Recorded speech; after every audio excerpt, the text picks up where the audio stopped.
Alright, so today we have a review of my Hitachi 250LC in 150 scale made by TMC. As you can see, mine has the guys have an Xcentric ripper with the Go Moon quick coupler. That's just kind of going to be the main focus of this review.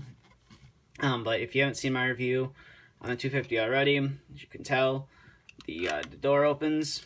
You have very nice cab detail in there. Can zoom in that for you. Give some very nice detail in the cab. Everything is modeled very nicely. The one downside to this model is this funky looking light bar here that TMC put in, and it's clear. I feel like it should be up here on the cab, but they decided to put it there. And my doors are kind of springy, as you can see. I'm not sure if they're like that in anyone else's models. Coming to the rear, the engine compartment does open as well. It reveals a nice detailed engine. And you do have some mesh right here as well, which is a nice touch. And then you have a bunch of anti-slip texturing here on top of the car body. And then you do have nicely detailed hydraulic hoses and everything modeled very nicely. The tracks are they're not hook and loop. They're the just kind of snap together ones that everyone seems to like, because they don't fall apart on you if the track ever falls off or anything. But here's the Xcentric ripper. It's the XR20. This one is for the Go Moon quick coupler. He does make two other attachments. I have one of the other ones. I have the bucket. I don't have the crushing bucket yet. I'm not sure if I'm 100% sure if I want to get that one or not. But here it is. It's a very nice little casting. If you are going to put it on the 250, you do have to file down the coupler, because this can fit on from 18 to 25 ton. So you do have to do some filing or sanding on some of the coupler ears. You have to take a little precaution when doing it, because the paint does chip. It has chipped on both my models as well. But here is how it comes off the coupler. As you can see, it just pops off. And that's the coupler itself. Here's the attachment.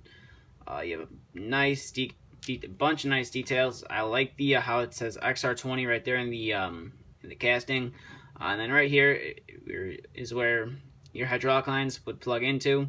I unfortunately haven't done that yet. I'm not 100% sure if I want to do that or not.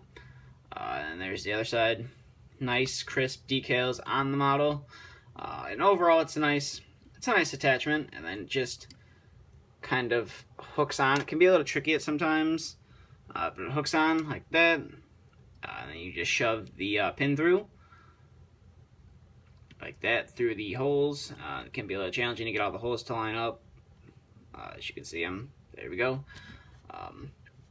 But overall, it's a nice attachment. It really does make the 250 look a lot better. The standard bucket was a little weird looking, and plus I had wanted to do this originally. So I'll zoom out here. This is how far back the attachment will go. This is how far it'll come in. Comes in a nice amount, actually. It actually comes in a lot farther than the bucket, so it does tend to hit the stick, as you can see. And then you could pose it a bunch of different ways, right there. And it does fold up nice for transport as well. You could fold it up fairly nice for transport. If I can get it to fold up nice. But there you go. Folds up nice for transport. Overall, I would highly recommend picking one up. I'm not 100% sure how many he's produced, but I know after some time they will no longer be available. But overall, it's a nice attachment. And if you haven't picked up 250 and you're looking at one, I would highly recommend it, because it's a nice model. But overall, that's just kind of about it for this review. Like I said, I've already done a review of the 250, so I'm not going to get into too much detail of that. It's just kind of to focus on the attachment that I put on it. So if you haven't already, please subscribe. Follow us on Instagram and like us on Facebook. Both links will be in the description. But thank you for watching, and stay tuned for the next video to be uploaded.